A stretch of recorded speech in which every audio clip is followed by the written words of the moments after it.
ଆଜି ଥିଲା ରଜ ସଂକ୍ରାନ୍ତି। ମୋ ଝିଅ ସକାଳୁ ବାହାରିକି ରେଡ଼ି ହେଇଯାଇଥିଲା ତା ପିଇସି ନାନୀ ଘରକୁ ଯିବୁ ବୁଲିବା ପାଇଁ। ରଜଟା ଅଛି ଯେମିତି ବୁଲିବା ପାଇଁ ନ ଗଲେ କେମିତି ହବ। ତା ଜେଜେମା ସହିତ ସେ ପଳେଇଲା ତା ପିଇସି ନାନୀ ଘରକୁ ଆଉ ତାପରେ ମୁଁ ଲାଗିଗଲି ଘର କାମ। ଝିଅ ଥିଲାବେଳେ ନା ରଜର ଏକ୍ସାଇଟମେଣ୍ଟ କିଛି ଅଲଗା ଥିଲା। ଆଉ ଏବେ ବାହା ହେଇକି ମା ହେଇସାରିଲା ପରେ ନା ଏ ରଜ ବି ଗୋଟେ ନର୍ମାଲ ଦିନ ଭଳି ହିଁ ଲାଗୁଛି। ଆମ ବଡ଼ ବାପା ଚାଲିଯିବାର ଗୋଟେ ବର୍ଷ ପୁରିନି, ସେଥିପାଇଁ ଆମ ଘରେ ପର୍ବପର୍ବାଣୀରେ ପିଠାପଣା ହେବନି କି କେହି ନୂଆ ଡ୍ରେସ୍ ପିନ୍ଧିବେନି। ସେଥିପାଇଁ ରଜ ଆହୁରି ଫିକା ଲାଗୁଛି।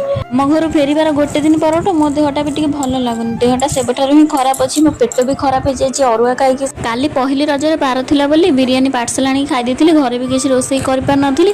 ତାପରେ ଆଜି ଥିଲା ସଂକ୍ରାନ୍ତି। ସଂକ୍ରାନ୍ତିରେ ଅରୁଆ ଖାଇବି କି ନ ଖାଇବି ଭାବିକି କାଲିଠୁ ରାତିରୁ ମୁଁ ଟିକେ ବୁଟ ଡାଲି ପାଣିରେ ପକେଇ ଦେଇଥିଲି। ସେଥିରେ ଲୁଣ, ହଳଦୀ, ଅଦା, କଞ୍ଚା ଲଙ୍କାର ଛେଚା ପକେଇକି ଆଣିକି ତାକୁ ଟିକେ ସିଝେଇ ଦେଲି। ଘରେ ମା ନଥିଲେ ତ ଛୁଆକୁ ଛାଡ଼ିକି କରୁଥିଲି। ଛୁଆ ଟିକେ ଶୋଇ ପଡ଼ିଥିଲା, ସେଥିପାଇଁ ମୁଁ ଏତିକ କାମ ସାରିଦେଲି। ତାପରେ ଜିରା ଲଙ୍କା ଟିକେ ଭାଜିକି ଲାଷ୍ଟରେ ଗୁଣ୍ଡ କରିକି ପକେଇଦେଲି। ସମୟ ବି ବହୁତ ଲେଟ୍ ହେଇଗଲା। ଭାତ ରାନ୍ଧି ପାରିଲିନି। ପିଠା ସହିତ ଆସିକି ଡାଲମାକୁ